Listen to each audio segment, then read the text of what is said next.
Fusilamientos, sí, hemos fusilado, fusilamos y seguiremos fusilando mientras sea necesario.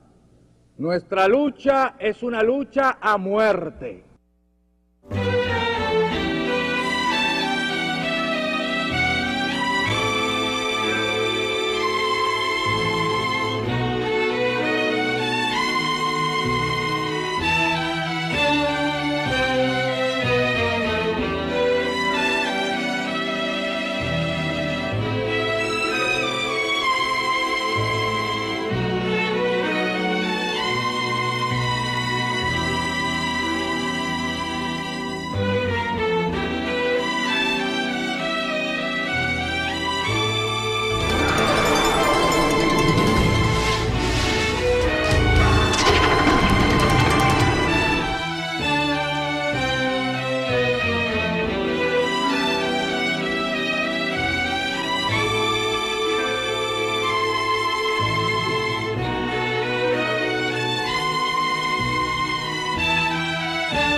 Ernesto Guevara de la Serna es, para muchos, un ídolo.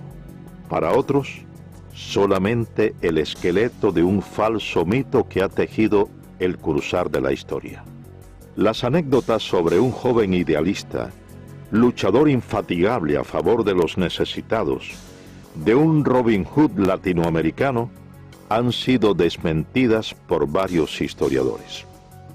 Guevara, hasta llegar a Guatemala, no tenía formación ideológica ninguna. Era el aventurero aquel que lo que le interesaba era el juego de fútbol y la indiferencia y la fotografía que tomaba.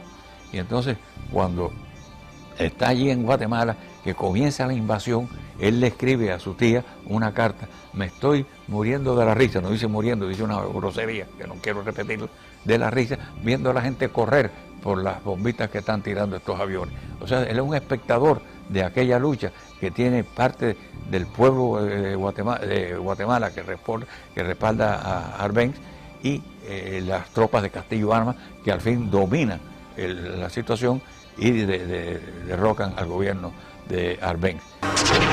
Enrique Ros, historiador e investigador, es autor de una de las más completas obras sobre la vida del guerrillero argentino, Ernesto Guevara, mito o realidad.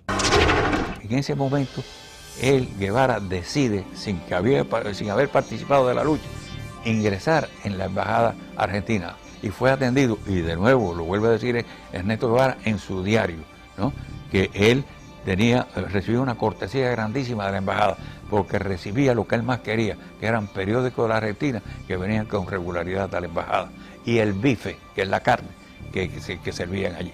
Y allí ya ha conocido a Hilda Gadea. Hilda Gadea es una muchacha peruana y de ideas comunistas. Y es Hilda Gadea quien empieza a formar ideológicamente a Ernesto Guevara y quien lo presenta a una serie de figuras, lo había presentado, del gobierno de Arbenz. Así que ahí es cuando él empieza a formarse. Y ya había ha hecho contacto también a través de Hilda Gadea con Ñico López, que es el primer cubano con quien él hace contacto en Guatemala. Es Ñico, el Flaco López, quien lo recluta y lo presenta al grupo de cubanos exiliados que militaban en el movimiento 26 de julio en Guatemala. De esta forma, Guevara inicia una faceta de revolucionario y posteriormente viaja junto al grupo de cubanos a México. Varios estudios apuntan a que Ernesto Guevara, a su llegada a México, ya tenía definido su carácter de hombre cruel, de ejecutor de sus potenciales enemigos. En carta dirigida a su amiga y exnovia Tita Infante, señala: si se hubieran producido esos fusilamientos, el gobierno hubiera conservado la posibilidad de devolver el golpe, refiriéndose al derrocamiento del gobierno de Jacobo Arbenz en Guatemala. Yo conocí a Guevara a mediados del año 56 en México. Ahí una cafetería, un bar que había ahí, por el Zócalo, pegado ahí al Zócalo, que ahí concurrían muchos revolucionarios, ¿no? De distintas tendencias, ¿no? Lázaro Guerra militó en los movimientos revolucionarios cubanos. Marchó a México en calidad de exiliado y fue uno de los sobrevivientes de la expedición del Corintia. A mí el que me lo presenta es Ñico López. Pero al otro día que Ñico López viene, me dice, óyeme, lo que te presenté fulano, eso no sirve, ¿verdad? No te creas que vaya, cualquier cosa, eso no sirve. Él no es como tú y como nosotros y como yo. Este tipo es un tipo maquiavélico, ¿sabes? Y él es que le lleva y trae a Fidel todo el trajín de nosotros. Es un tipo repugnante, ¿no? Fidel llegaba y él decía, iba corriendo, ¿no?, para donde estaba Castro, ¿no? Y Castro, fíjate, le gustaba y le gusta que lo adulen, ¿no? Esa es la persona de él. Sí, él vino a pedirme ayuda. Me dijo que había 11 cubanos durmiendo en el suelo en el departamento de María Antonia González. Una pobre mujer, en un departamento muy chico, y estaban durmiendo en el suelo. Y aquello me tocó el alma. Y le dije, mándame 7 o 8 para acá, yo les haré una comida al día y alojamiento. Orlando de Cárdenas, periodista, fue amigo de Fidel Castro. Vivía en México y fue uno de los principales colaboradores del movimiento 26 de julio en tierras aztecas. A él al principio se le dijo doctor Guevara o Ernesto Guevara, pero cuando vimos que él se hacía burla de nuestra manera de hablar, entonces en represalia ya no le dijimos nunca más Guevara ni Ernesto, le decíamos el Che.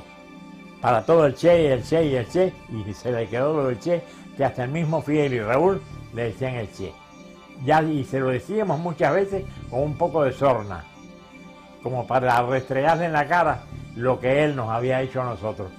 Nunca nos vio completamente como compañeros. Guevara nunca llegó a intimar totalmente con el grupo de jóvenes revolucionarios cubanos. Cuentan quienes compartieron con él el entrenamiento militar en tierras aztecas que su desprecio hacia los cubanos siempre se hacía sentir. Sentimiento que extendía a los negros y al pueblo mexicano, a quienes constantemente menospreciaba. Llegamos a México el 10 de diciembre de 1955 y Fidel me presentó y me dijo, muchachos, este es el coreano, él va a ser nuestro instructor militar. Miguel Sánchez, el coreano, combatió junto a las tropas estadounidenses en la Guerra de Corea. Fue reclutado por Fidel Castro como instructor militar de los cubanos que se entrenaban en México. Allí en la casa de María Antonia González conocí a Ernesto Guevara de la Serna, que después le decían el Che, todavía le decíamos el Chancho, porque él tenía poca afición por bañarse y siempre tenía un olorcito arriba que olía como a riñón hervido. Al principio quiso entrar en indisciplina y yo lo paré tranquilamente y le dije, yo estoy a cargo del entrenamiento militar, tú no eres más que un soldado. Se me puso a echar una sonrisita y yo le dije, 20 planchas, Ernesto Guevara de la Serna, y dio las 20 planchas. Él despreciaba a los negros. Muchísimas veces tenía problemas con Juan Almeida Bosque, que le decía el negrito, y Juan Almeida se insultaba, y entonces yo dije, mira Juan, tú lo que tienes que decirle cuando te diga el negrito, dile, tú eres el chancho porque tú no te bañas. Y así se lo decía Juan Almeida Bosque. Después despreciaba a los indios. Fíjate cómo dijo, la indiada analfabeta de México. El 24 de junio de 1956, De México. el 24 de junio de 1956, un grupo de los presuntos expedicionarios es capturado por las autoridades de migración mexicana. Ernesto Guevara estaba entre ellos. Varios estudios acusan a Guevara de haber sido informante o delator al colaborar con las autoridades por temor a una posible deportación a la Argentina, su tierra natal, a principios de julio de ese año. Juan Almeida Bosque, él me dijo a mí que Ernesto Guevara de la Serna, el Che o el Chancho, había colaborado con la policía cuando nos arrestaron al grupo y lo llevaron a la cárcel migratoria de Miguel Schultz. Y él se había puesto en contacto con las autoridades de México para entregar todas las armas del rancho de Santa Rosa de Chalco.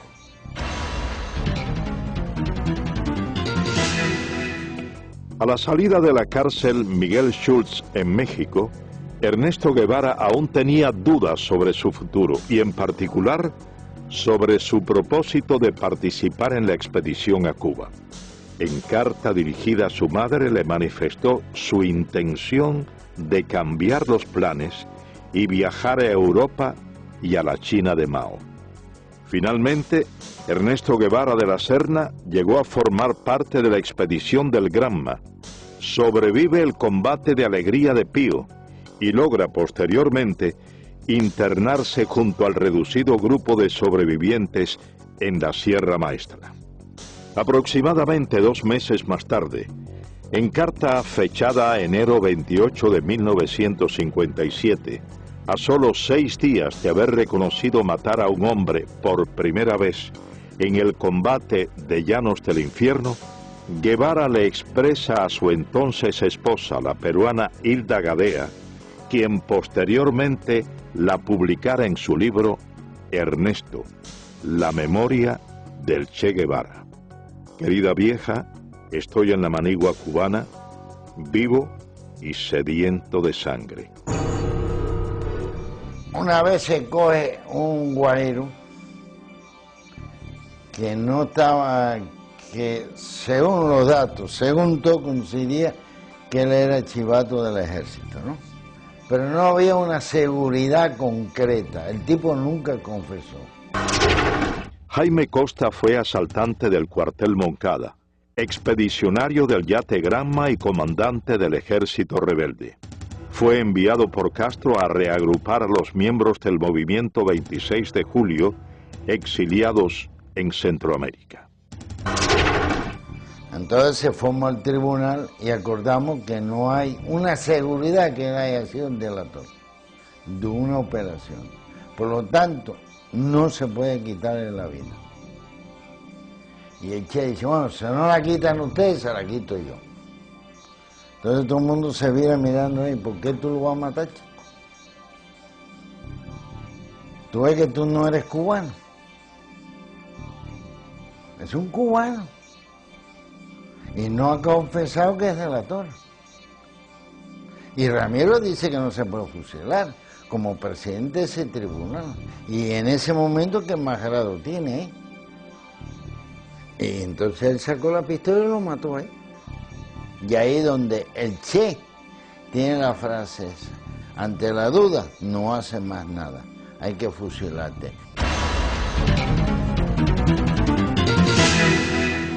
De esta forma Guevara asesina personalmente a Eutimio Guerra, un campesino que se había unido al ejército rebelde y posteriormente dirige otras ejecuciones en la Sierra Maestra.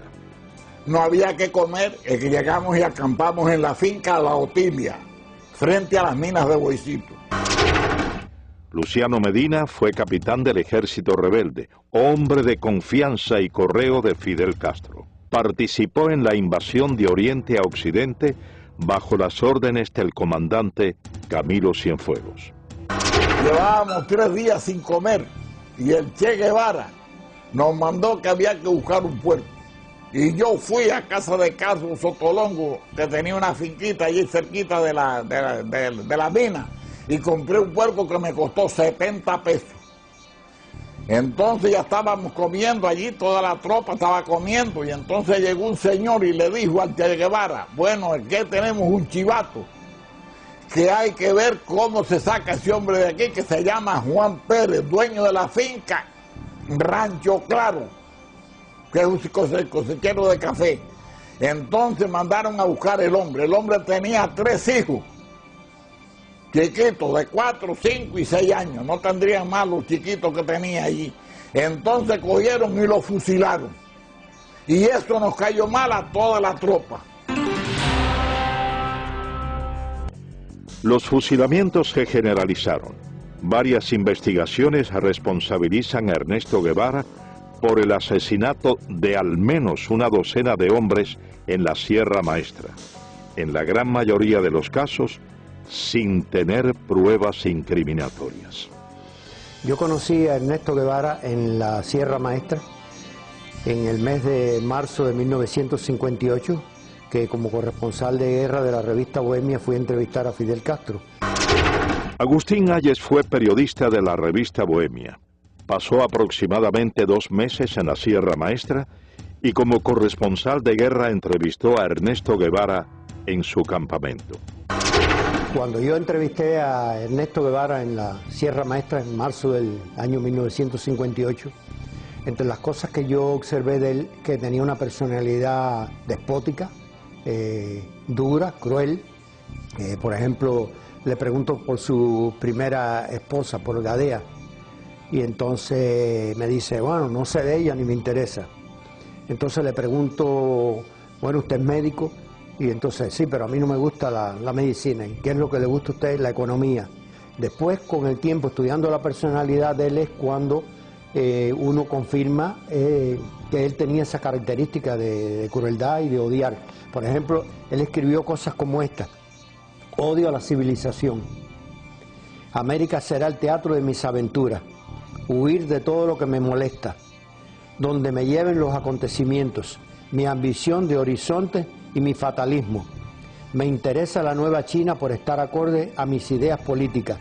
Yo vivo con ese espíritu anárquico que me hace soñar horizontes. Mis amigos son amigos mientras piensen políticamente como yo. No soy moderado y trataré de no serlo nunca. Asaltaré las barricadas y trincheras, teñiré en sangre mis armas y loco de furia degollaré a cuanto vencido caiga entre mis manos. Una madrugada, uno de los que estaban en el campamento de La Plata tenía como una pesadilla y decía, mátalo, mátalo. Entonces por la mañana yo hablé con él, otras veces había hablado con él, me había dicho que era estudiante de medicina. Él se llamaba, era capitán Humberto Rodríguez. Entonces me dijo que él era el jefe del pelotón de fusilamiento, que allí fusilaban. Entonces me contó una anécdota de eso, de mátalo, mátalo. Era una de las personas que llegó un momento que él dudó y entonces le daban la orden de que tirara y él tiró. Entonces me empezó a contar de que había fusilamiento, que lo mismo fusilaban allí en el campamento de Fidel en La Plata que en el de Che, en la mesa, en la pata de la mesa. En una ocasión me dijeron que iban a haber un fusilamiento, que si yo como periodista quería verlo, yo dije que no. El camarógrafo que estaba conmigo era Guayo, Eduardo Hernández Guayo, le decíamos. Y entonces tampoco fue. Pero sí había muchos testimonios allí de que él fusilaba. Otro de los elementos que caracterizaron a Ernesto Guevara de la Serna fue su inoperancia táctico-militar. A pesar de haber sido nombrado por Fidel Castro como jefe de una de las más importantes columnas guerrilleras, afirman sus compañeros de lucha que Guevara no estaba capacitado militarmente. Yo conocí a Guevara desde antes de ser comandante yo, en la Sierra Maestra. Yo llegué a la Sierra procedente de Costa Rica cuando ya había varios meses de lucha. Y pues nos relacionamos y me tocó hasta estar bajo las órdenes de él por un tiempito, varias semanas, y lo conocí de cerca. Uber Matos fue comandante del ejército rebelde. Tras el triunfo de la revolución castrista, fue jefe militar de la provincia de Camagüey y luego de su ruptura con Castro, cumplió 20 años de presidio político. Me confesó en cierta oportunidad bueno, que él de cuestiones militares no sabía nada.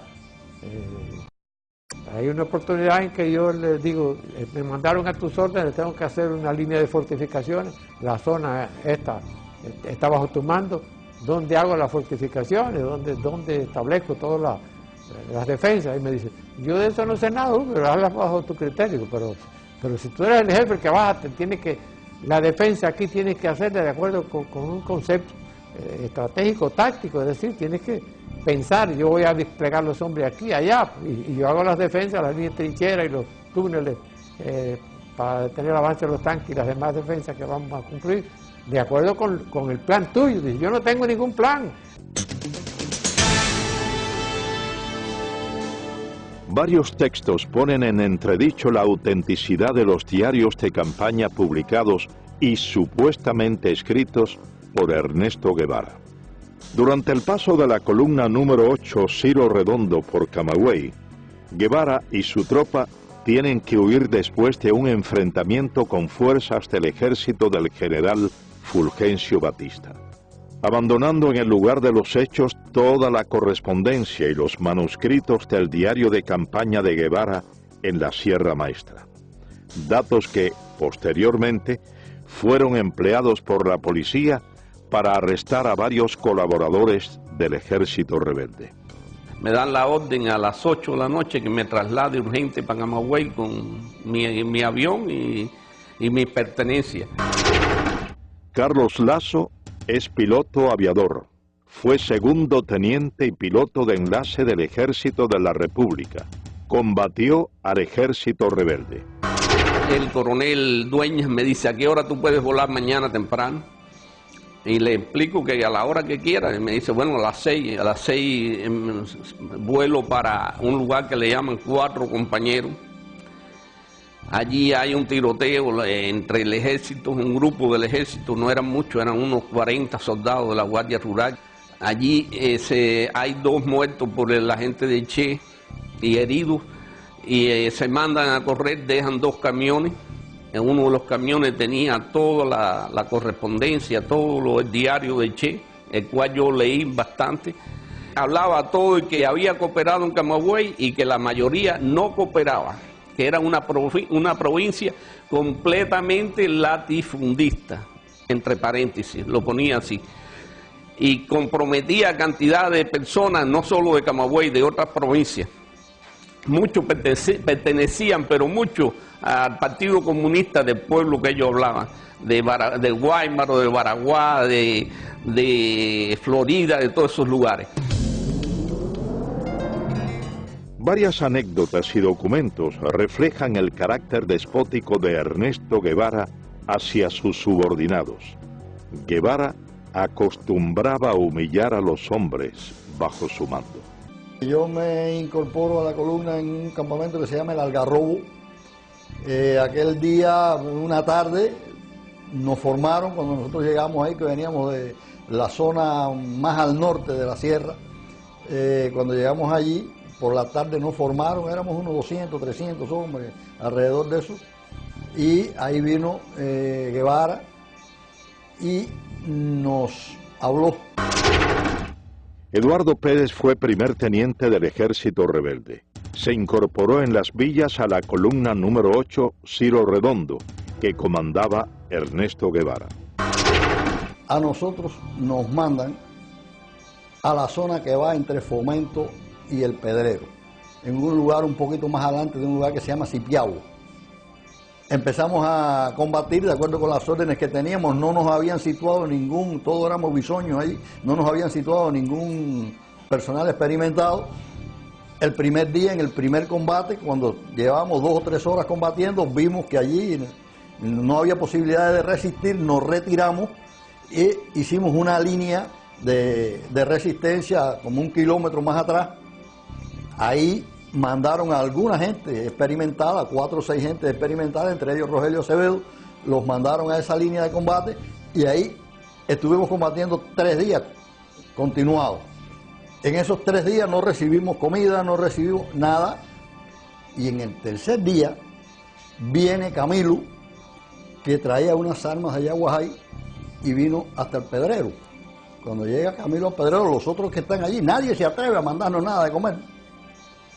Cuando llega Camilo, allí el Pedrero, el Che no está, y Camilo empieza a preguntarle cómo está la situación. Y Camilo dice, pero ven acá y a estos hombres, ¿por qué no le mandan comida? No, porque el Che dice que no, porque se tuvieron que retirar de la primera posición que tenía. Dice Camilo, no, pero que los maten a tiro, que los maten el ejército, pero ¿cómo los va a matar de hambre el argentino este? No. Y esa tarde nos llegó a nosotros cajas de malta, salchichones, cajas de galletas, y pudimos comer esa tarde después de 3 días. La primera misión de Ernesto Guevara tras su llegada a las villas fue tomar el control de la zona hasta ese entonces en manos de los guerrilleros que operaban en el Segundo Frente Nacional del Escambray. Guevara realiza su primer contacto con los miembros del Directorio Revolucionario Estudiantil 13 de marzo y aprovecha la reunión para dejar en claro su posición de hombre fuerte y sin escrúpulos, al asesinar durante ese primer encuentro a 2 campesinos acusados de ser chivatos. Guevara llega a las villas. Él tenía un interés especial en hablar con nosotros, quizás por la aureola que representaba que los grupos nuestros estaban formados por gentes estudiantes, pichones intelectuales algunos. Roberto Bismarck fue capitán del Ejército Rebelde, miembro del Segundo Frente Nacional del Escambray, participó en el primer encuentro conocido como el Pacto o Reunión del Pedrero. Fuimos a la reunión aquella, una reunión que tuvo lugar en el Pedrero, una sección del campamento de nosotros, y allí lo conocimos. Lo conocimos como podíamos conocer a cualquier otro. Y estuvimos conversando quizá un periodo, quizá de unas 4 o 5 horas. Ese fue el contacto mío y de nosotros con este personaje. Pensamos que este hombre no tenía ninguna intención idealista ni remotamente. Por ejemplo, un hecho que resultó bastante chocante para mi persona. Hubo una pequeña operación militar, en la cual se logró apresar algunas personas, algunos de ellos guajiros, que supuestamente habían estado colaborando, a mí no me contaba, pero eso era lo que se le adjudicaba, con el régimen de Batista. En forma arbitraria, yo fui testigo de que el Che Guevara dijo que a esa gente, como eran unos colaboradores de la llamada dictadura, había que castigarlo con la muerte. Y sin juicio previo, incluso contra la protesta, no vamos a decir protesta, contra el juicio de nosotros de que no debía de acelerarse un tipo de acción en ese momento porque no habían garantía para la persona que supuestamente estaban acusadas. El Che Guevara dijo que no, que eso había que matarlos. Y a 2 de ellos fui testigo presencial de que con su pistola los mató. Ernesto Guevara subestimó a los miembros del Segundo Frente Nacional del Escambray que combatían en la zona central de la isla y no aceptó la autoridad de los comandantes que combatían en esa región montañosa. Al entrar el Che Guevara a la provincia de Las Villas, por la parte noroeste de Banao, nos encontramos con él allá, que él estaba acampado con miembros del directorio revolucionario, con el comandante Cubela. Elías Nazario fue capitán del Ejército Rebelde, miembro del Segundo Frente Nacional del Escambray y ayudante personal del comandante de la Revolución, Jesús Carrera Sayas. Él y el comandante Carrera tuvieron una buena discusión, ¿no?, por la zona que se estaban disputando, ¿no?, porque ya el Che venía diciendo que era comandante en jefe del Escambray. No era cierto, porque el comandante en jefe del Escambray era Eloy Gutiérrez Manoyo en aquel momento. Y la discusión fue fuerte, pero fuerte, en la que Jesús le dijo, Tu zona es la tuya y la mía es la mía. Y si brinca la zona mía, vamos a tener problemas. Guevara nunca le contestó a él. Agachó su cabeza y dejó escapar, vaya, Y entonces intervino en esa discusión el comandante Armando Acosta Cordero. Estaba el comandante Ramiro Valdés, y entonces intervino en esa discusión el comandante Armando Acosta Cordero. Estaba el comandante Ramiro Valdés, el capitán Olo Pantoja cuando era capitán. Es precisamente el fusilamiento del comandante de la Revolución, Jesús Carrera Sayas, uno de los hechos que resaltan el carácter vengativo de Ernesto Guevara de la Serna. Ernesto Guevara fue mandado por Fidel Castro a la Sierra del Escambray para quizás evitar que el segundo frente dividiera la isla en dos mitades. Armando Fleites, médico, fue comandante del ejército rebelde y uno de los fundadores del Segundo Frente Nacional del Escambray. El Segundo Frente Nacional del Escambray envió como oficial para las primeras conversaciones con Ernesto Guevara al comandante Jesús Carrera. Jesús Carrera, cumpliendo los acuerdos del Segundo Frente, dio unas cartas y se creó una situación quizás desde ese momento antagónica y difícil entre Guevara y Jesús Carrera.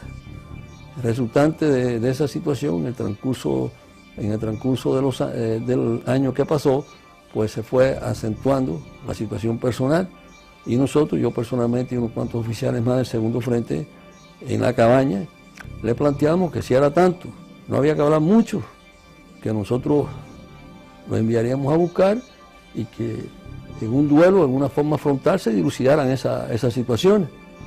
Entonces dijo que no tenía intenciones en tener un duelo ni tener una cosa con Carrera. Entonces dijimos, bueno, si es esa situación, pues ya vamos a dar este episodio por terminado, ¿no? Y sin embargo, por órdenes del Che Guevara con Fidel Castro, es que prenden a Jesús Carrera. Y más tarde Jesús Carrera es fusilado, precisamente, por la persecución y por la venganza, el odio, el resentimiento y la cosa de personalidad. No quiso dilucidar como dilucidan los hombres en un frente de combate o en un duelo, sino veló la oportunidad y por la espalda lo lleva, tenía todo el poder y por la espalda le cuesta la vida. Entre las hazañas injustamente atribuidas a Ernesto Guevara de la Serna está la toma en la ciudad de Santa Clara de un supuesto tren blindado. Varios de los protagonistas de ese hecho contradicen lo expuesto por el régimen castrista y manifiestan que todo lo orquestado, más que una proeza militar, fue una traición a una negociación ya acordada por el Segundo Frente Nacional del Escambray con oficiales del ejército de Batista. El tren blindado fue una acción de traición del Che Guevara al Segundo Frente Nacional del Escambray.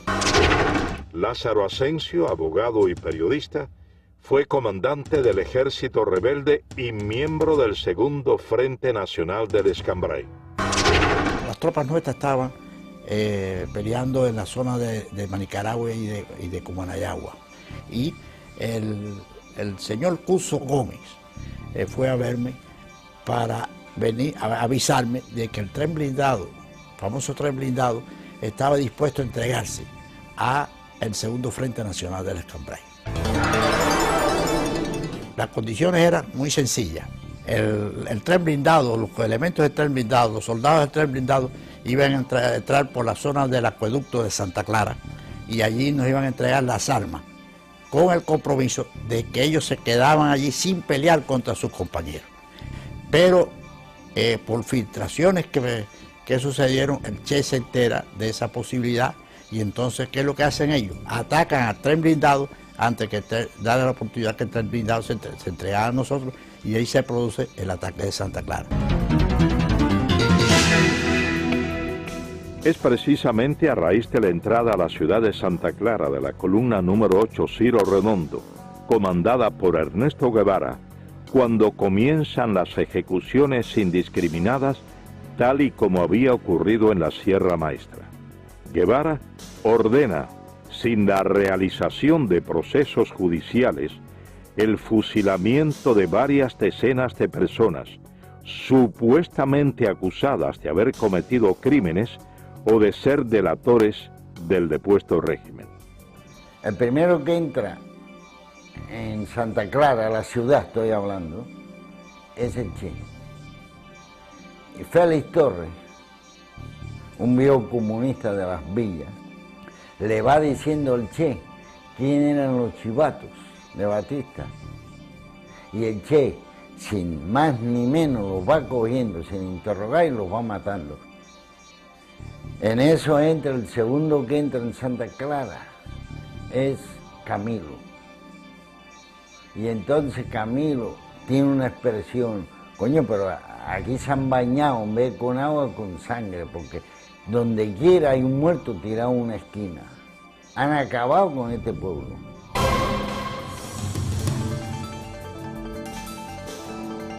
Triunfa la Revolución Cubana. Ernesto Guevara es nombrado jefe de la fortaleza militar de La Cabaña.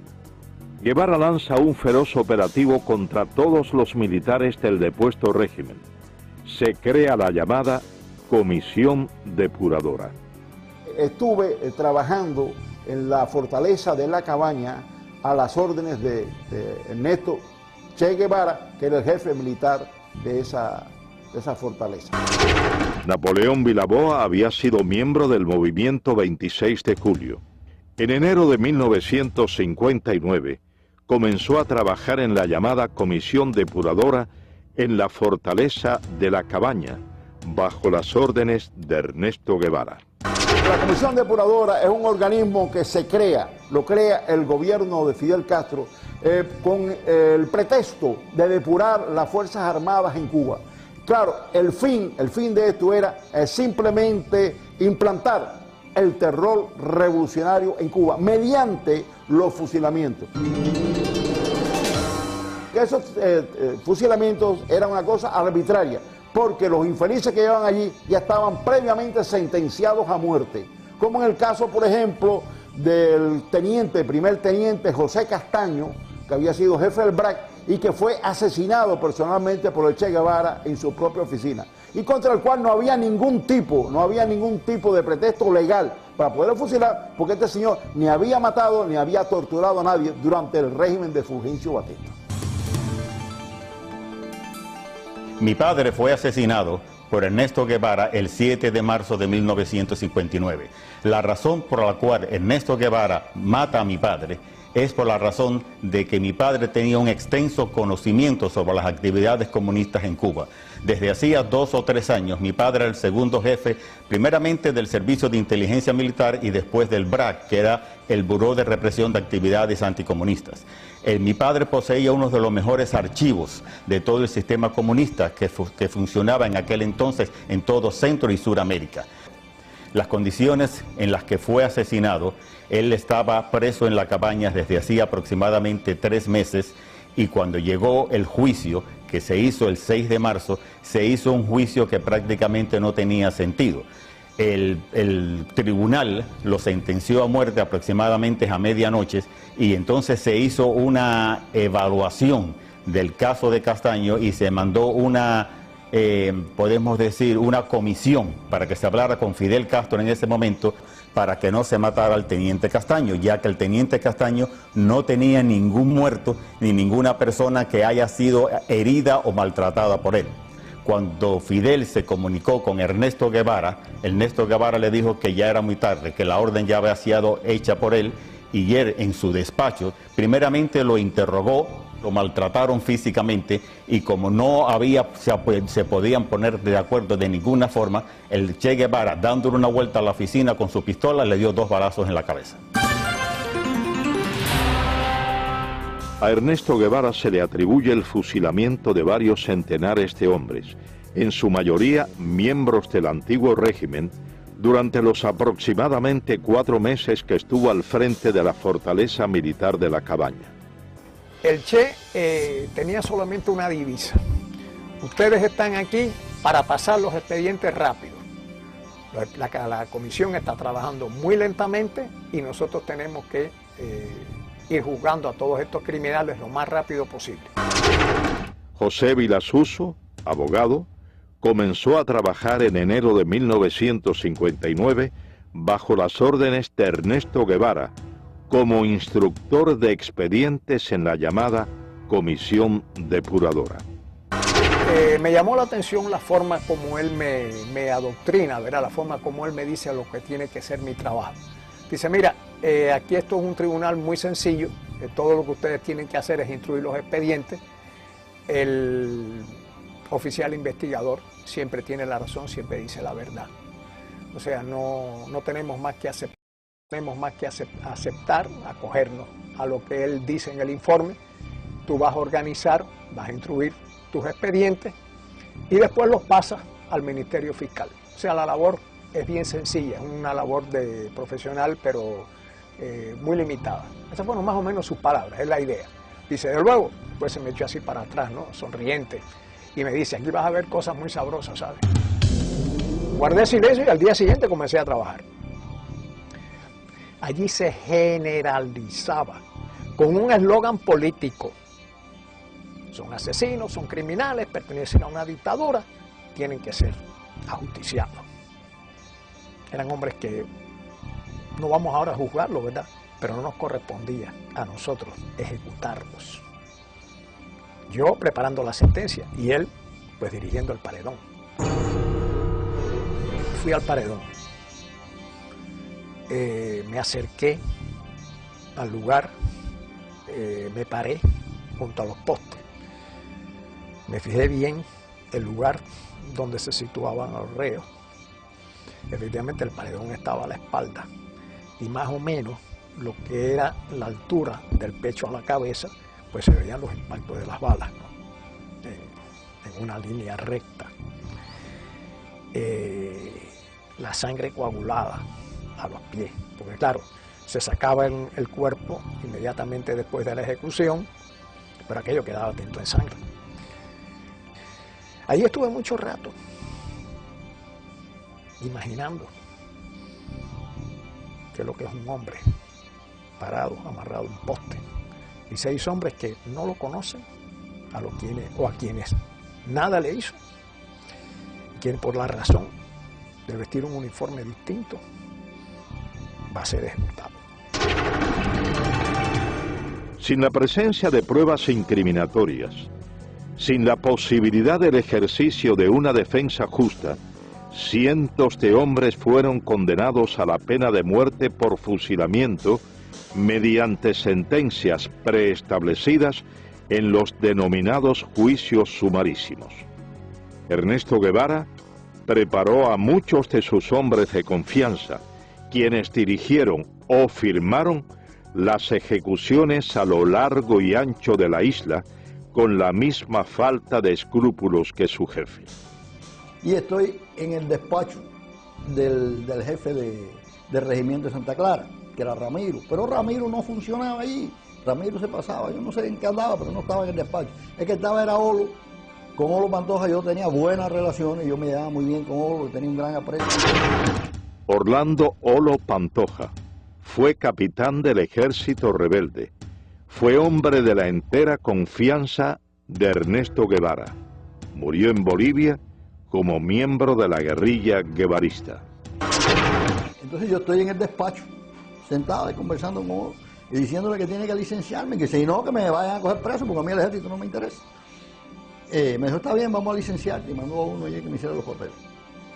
Entonces entra un soldado y le da un papel y le dijo, mira, eso de las crucecitas son los que van a fusilarse mañana.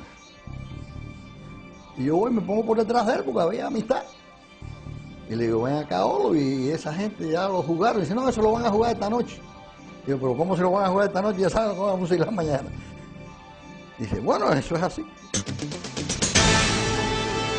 Estando yo unos 15 días preso en la cabaña, me llaman por los altavoces del penal a la oficina y me encuentro allí con Aleida March y con Ernesto Guevara.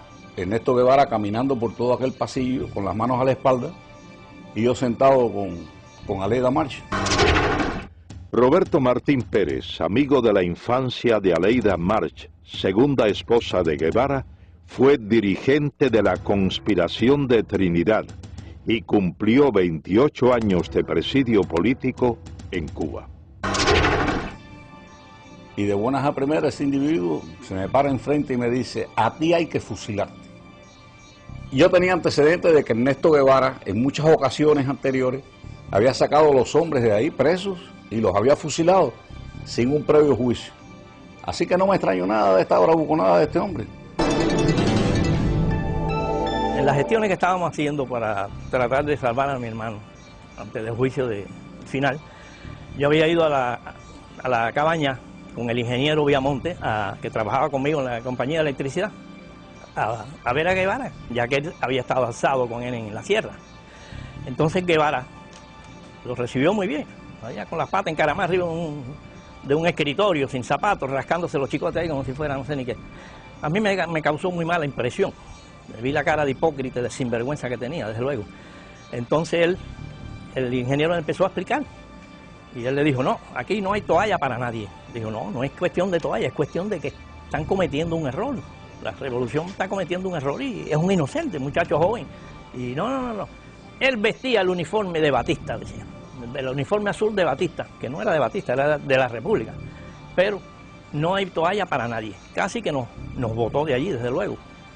Y se dirigió a uno que tenía al lado y le dijo: oye, encarga tres cajas más, que estos van para allá. Uno de los elementos más distintivos del carácter criminal de Ernesto Guevara fue su desprecio, no solo hacia los hombres y mujeres condenados por él, a quienes consideraba sus enemigos, sino también a los familiares de estos. Este incidente durante un día de visitas a los prisioneros en la fortaleza militar de la Cabaña da prueba de ello. Aquella parte estaba lleno de mujeres, unas que iban a ver a los esposos, otras a los hijos, otras a los hermanos. Y entonces en eso abrieron la puerta de atrás y todas las mujeres se arrimaron a ver y que saliera una máquina. Entonces las mujeres todas rodearon la máquina y empezaron a decirle que qué pasaba, que por favor que los dejara entrar a ver a sus familiares, que hacía días que no los veían, que le llevaban comida y le llevábamos de todo. Y entonces él eso sí nos miró con una cara de estúpido y nos dijo: están castigados y hoy no hay visita para nadie. Al decir eso, todas las mujeres empezaron a gritar y empezaron a coger el carro y a darle por un lado y por el otro y lo movían todo. El chofer le dijo: sube a la ventanilla, y él eso así lo subió y entonces llamó por teléfono y vino una patrulla de soldados de eso con una fusta y a todo el mundo le empezó a dar. Tras aproximadamente 4 meses al frente de la fortaleza militar de la Cabaña, Ernesto Guevara ocupó varios cargos durante el comienzo de la Revolución Cubana. Primero, fue presidente del Banco Nacional de Cuba y posteriormente ministro de Industrias.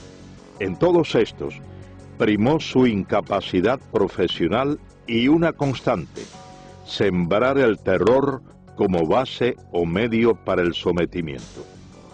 Yo conocí a Ernesto Guevara en el año 1959, cuando Felipe Paso, que con la revolución lo nombraron presidente del Banco Nacional, me citó para diseñar lo que hoy es el Hospital Efigenia Amejeira, ¿no? Nicolás Quintana, arquitecto, fue designado para diseñar el edificio del Banco Nacional de Cuba, posteriormente transformado en el Hospital Hermanos Almejeira. Cuando Ernesto Guevara sustituye a Pasos en el Banco Nacional, lo primero que hace, como que éramos los arquitectos del edificio, nos invita a mi socio Miguel Ángel Moenque y a mí. Yo me encuentro a este señor en el despacho donde tantas veces yo había ido, ¿no? Cuando Felipe estaba, con los pies arriba de las mesas, una bota se la había quitado, las medias estaban rotas y me acuerdo todavía como si fuera hoy los dedos que se meneaban. Y a mí aquello me pareció una cosa kafkiana, ¿no? porque me pareció increíble que el presidente del Banco Nacional de Cuba fuera ese personaje que estaba sentado allí.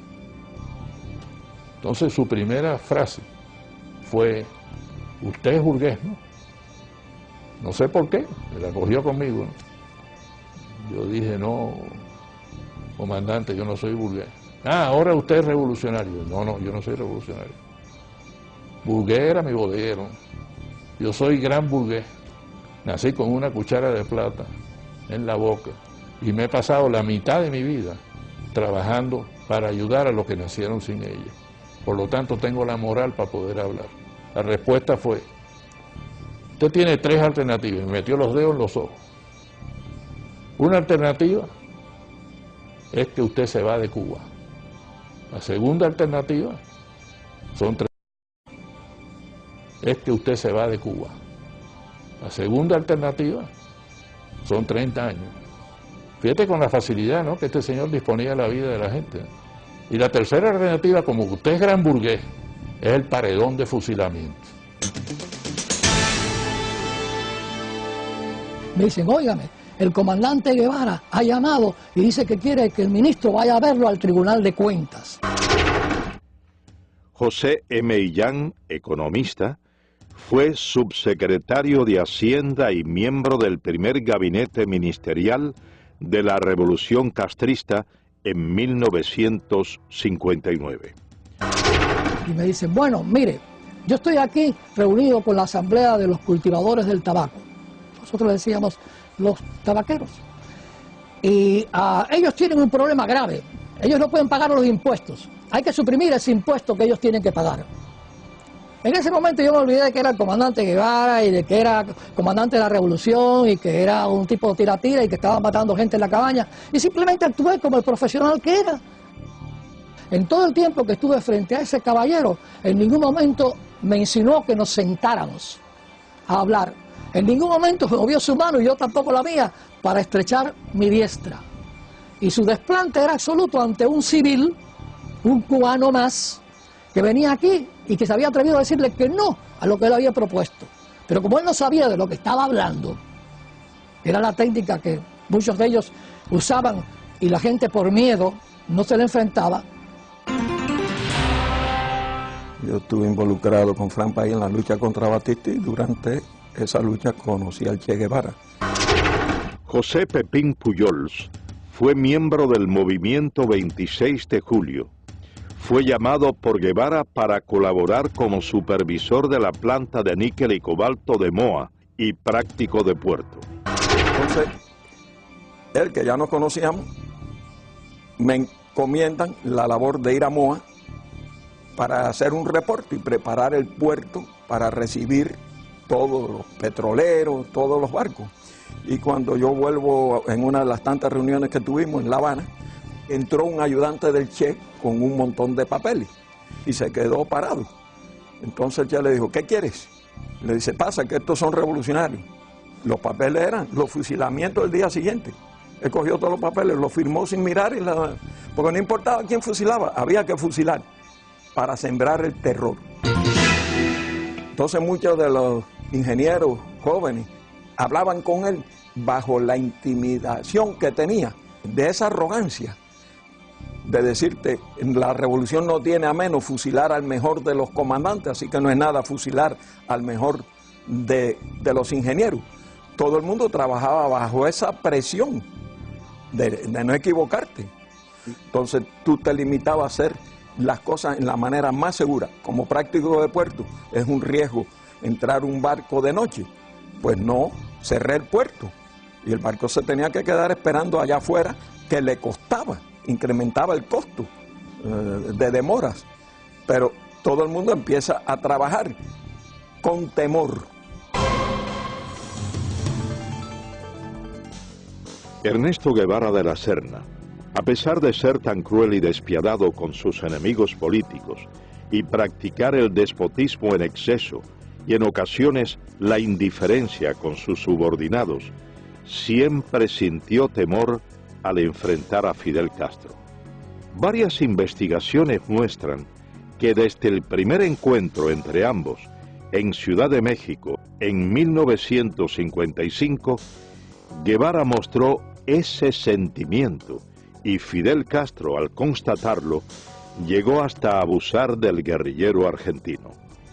Mientras yo esperaba allí en el tercer piso, hablando con Fidel, ese día que me empezó a preguntar cómo andaban las cosas, y yo igual. José Ignacio Rasco, abogado, compañero de Fidel Castro durante 11 años de la etapa estudiantil, fue llamado por este a colaborar con la revolución en el año del triunfo insurreccional. Y en eso llega el Che Guevara, y el Che Guevara le dice algo a Fidel que había que proteger a un señor que estaba acusado de que podía traicionar a la causa revolucionaria y que había que fusilarlo. Y entonces Fidel ha cogido por la solapa al señor Che Guevara y pero Che, no seas idiota, no te acobardes, si tú quieres lo fusilas, si te parece mejor lo pones en un avión y lo mandas para el exilio, o si no lo dejas que se pudre en la cabaña. Esta anécdota, a mi juicio, retrata cómo era la sumisión de el Che Guevara a Fidel Castro en aquellos momentos ya. Es decir, siempre le tenía pánico, le tenía miedo. Podían discutir mucho, pero al final el Che siempre agachaba la cabeza. Tras apenas 4 años de haber llegado al poder, Ernesto Guevara se convierte en una de las principales banderas propagandísticas de la Revolución cubana. Durante su intervención ante la Asamblea General de las Naciones Unidas, el 11 de diciembre de 1964, Guevara, haciendo uso de su derecho a réplica y debido a las constantes interrogantes de los delegados presentes, reconoce la realización de ejecuciones en la isla. Fusilamientos, sí, hemos fusilado, fusilamos y seguiremos fusilando mientras sea necesario. Nuestra lucha es una lucha a muerte. Es precisamente el empleo de la pena de muerte como método para la instauración del terror una de las constantes que caracterizaron a Guevara, quien identificó a los Estados Unidos como su principal enemigo y desató contra este y el denominado imperialismo yanqui una guerra sin cuartel, recabando en los partidos comunistas de Asia, África y América Latina fundamentalmente el apoyo para emprender tales acciones, acciones consideradas hoy como terroristas. Durante su mensaje a la Tricontinental, Guevara proclama textualmente: el odio como factor de lucha, el odio intransigente al enemigo, que impulsa más allá de las limitaciones naturales del ser humano y lo convierte en una efectiva, violenta, selectiva y fría máquina de matar. Nuestros soldados tienen que ser así. Un pueblo sin odio no puede triunfar sobre un enemigo brutal. Seguidamente, Ernesto Guevara expresa una frase considerada por varios investigadores como uno de los fundamentos del terrorismo moderno. Hay que llevar la guerra hasta donde el enemigo la lleve, a su casa, a sus lugares de diversión, hacerla total. Hay que impedirle tener un minuto de tranquilidad, un minuto de sosiego fuera de sus cuarteles, y aun dentro de los mismos, atacarlo donde quiera que se encuentre, hacerlo sentir una fiera acosada por cada lugar que transite. Ernesto Guevara organiza un grupo guerrillero en Cuba, parte a África.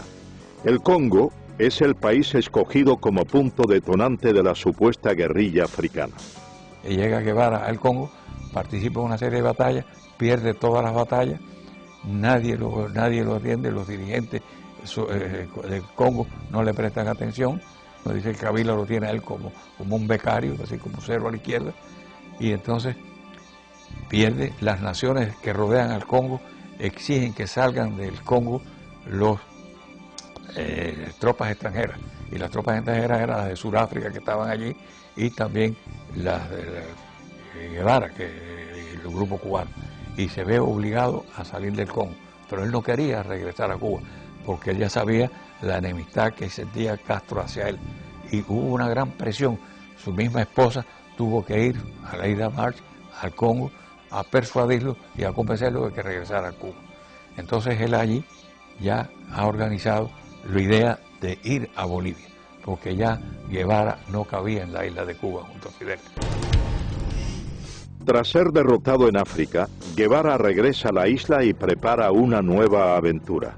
Esta vez, el blanco escogido es Latinoamérica. Junto a un reducido grupo de hombres de confianza, marcha a Bolivia.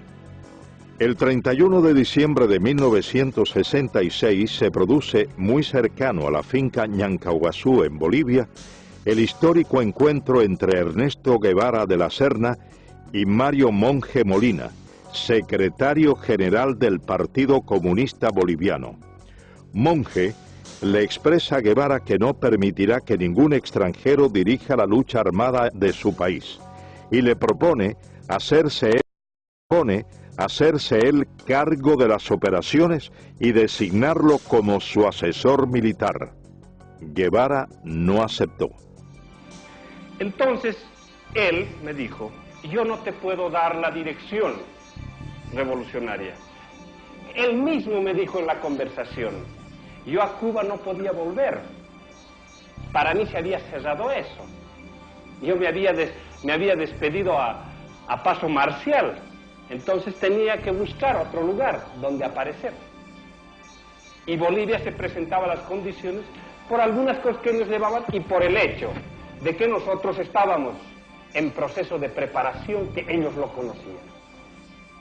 Han de encontrar un lugar donde exista un compromiso del Partido Comunista o de cualquier dirigente individualmente para colaborar con la guerrilla del Che en el país. No hay. Guevara no consigue reclutar al campesinado boliviano, principio básico de su encomienda.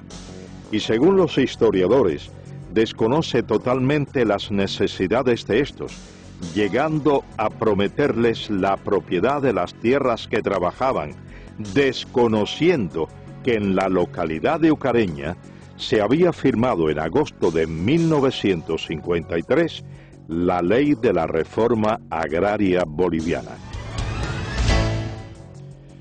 Guevara es finalmente cercado por el ejército boliviano y capturado con vida en la quebrada del Yuro.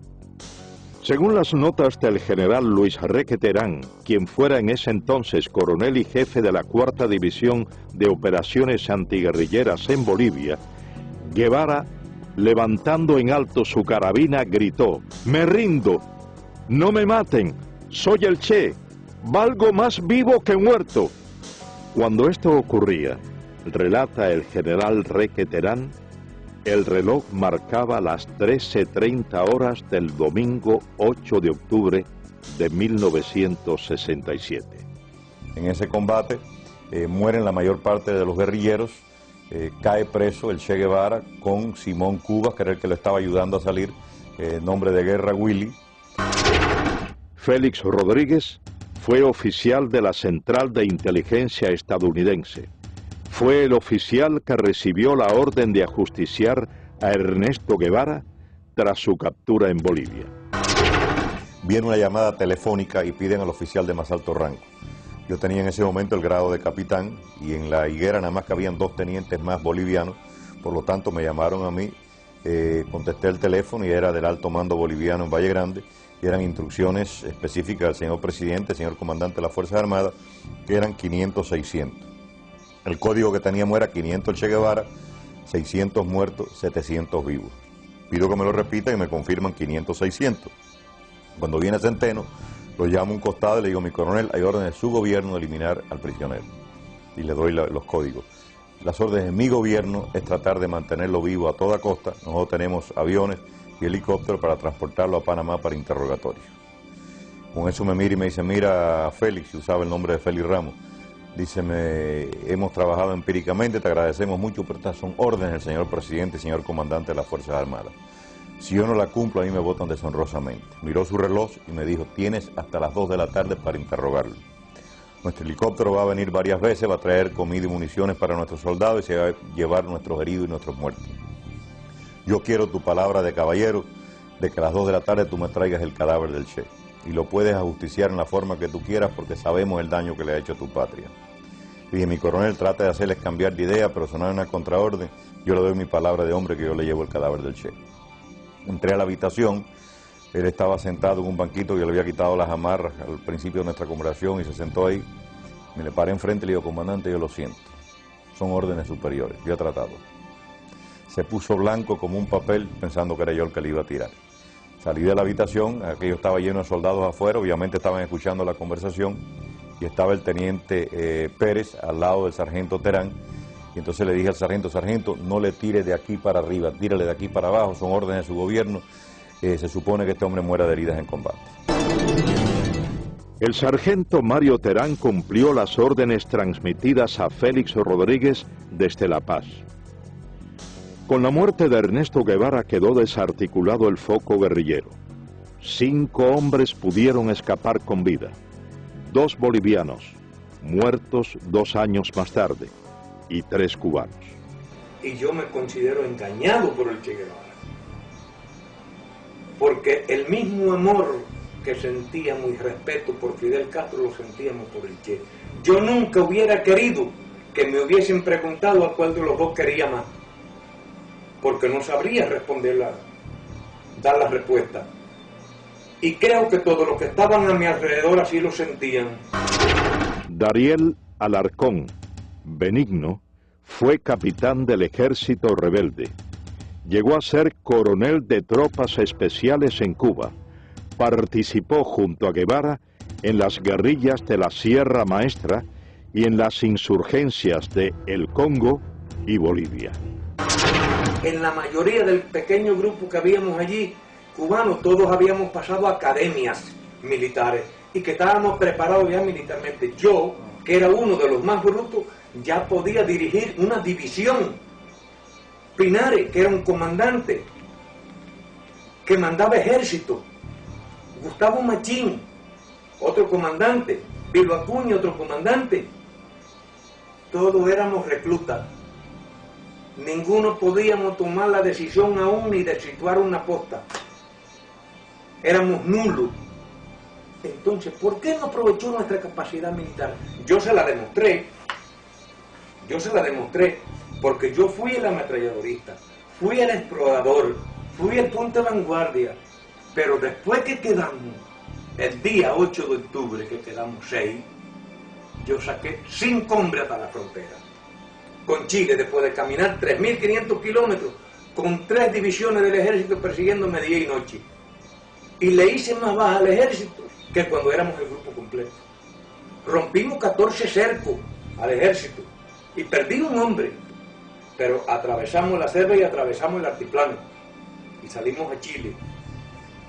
Por eso yo digo que hubo una falta en él y fue el de no darnos a nosotros la participación que tenía que darnos, no darnos a nosotros el derecho a discutir las cosas internas de la guerrilla.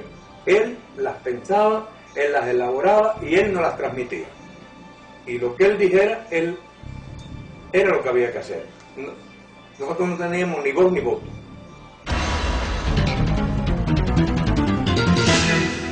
Ernesto Guevara de la Serna finalizó su aventura como guerrillero en La Higuera el 8 de octubre de 1967. A casi 4 décadas de su muerte, para unos queda el mito, para otros solo el recuerdo de una pesadilla.